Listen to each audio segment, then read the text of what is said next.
अमरावती नगर निगम स्थायी समिति के अध्यक्ष पद के लिए अविनाश मांडीकर का चयन किया गया। आज सुबह 11 बजे सब सुदाम काका देशमुख सभागृह में आयोजित चुनाव में उन्हें बहुमत मिला। 16 सदस्यों वाली स्थायी समिति के इस चुनाव में 16 सदस्यों ने भाग लिया। इसमें राष्ट्रवादी अजित पवार समूह के अविनाश मांडीकर को 11 वोट मिले, जबकि उनके प्रतिद्वंदी प्रशांत महल्ले को 3 वोट प्राप्त हुए। बहुमत मिलने के बाद मांडीकर को स्थायी समिति का अध्यक्ष घोषित किया। इस चुनाव में पीठासीन अधिकारी के रूप में जिला अधिकारी आशीष येरकर ने कार्य किया।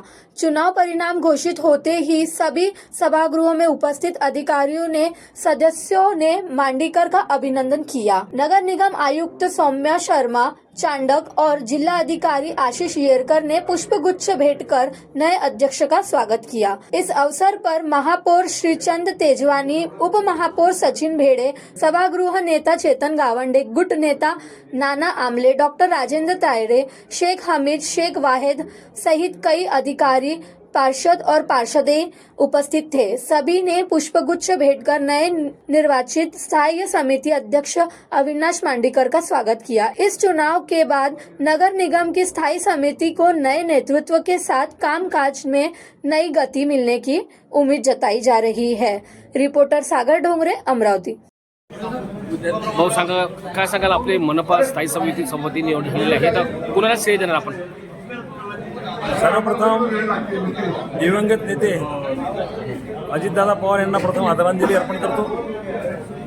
अमरावती महानगरपालिकेच्या इतिहासात आज 31व्या सभापती पदावर आरूढ होत असताना आमचे नेते आदरणीय संजयजी खोडके साहेब, आदरणीय सुलभाताई खोडके यांनी माझ्यावरती 4दा विश्वास ठेवून या महानगरपालिकेच्या सभागृहात पाठवला आहे। निश्चितपणे मागच्या 3 वर्ष सभापती असताना माझ्या हातून जे काही विकासात्मक कामं झाली तो सार्थ विश्वास त्यांना असल्यामुळे त्यांनी पुन्हा एकदा मला संधी दिली आहे।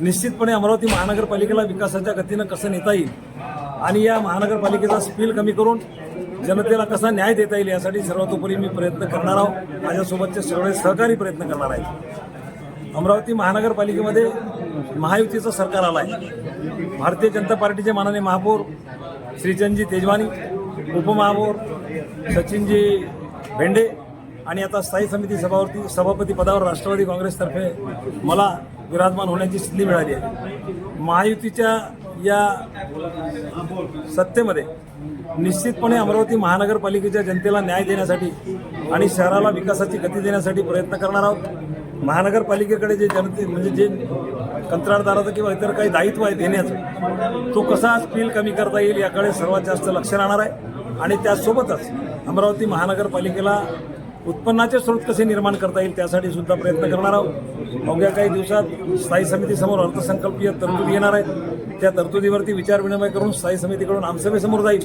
आणि आमसभेसमोर निश्चितपणे चांगला अर्थसंकल्प देऊन, वस्तुनिष्ठ अर्थसंकल्प देऊन या शहराला पुढच्या 4 वर्षात कसं गतिमान करता येईल, विकास कसा देता येईल यासाठी प्रयत्न करणार आहोत। त्यामुळे माझ्यावरती ठेवलेला हा विश्वास राज्याचे मुख्यमंत्री आदरणीय देवेंद्रजी फडणवीस साहेब, आदरणीय उपमुख्यमंत्री आमच्या सुनेत्राताई पवार मॅडम, आमचे दुसरे उपमुख्यमंत्री एकनाथजी शिंदे साहेब, या जिल्ह्याचे पालकमंत्री बावनकुळे साहेब, या युतीमध्ये असणारे आदरणीय संजयजी खोडके साहेब, सुलभाताई खोडके, रवी राणा साहेब यांचे सगळ्यांचे मनापासून मी धन्यवाद मानतो आणि मला या पदावरती काम करण्याची 4थ्यांदा संधी दिल्याबद्दल आदरणीय संजयभाऊ खोडके यांचा माझ्यावरती सार्थ विश्वास, हा लोकांसाठी सार्थकी ठरेल अशा पद्धतीचं काम निश्चितपणे मी करेल असा मला विश्वास आहे। त्याकरिता मी आमच्या सभागृहातील सर्व सन्माननीय सत्तेतील आणि विरोधातील जे कोणी असेल त्यांना सोबत घेऊन शहराला विकासाची गती देण्यासाठी प्रयत्न करणार आहोत। धन्यवाद।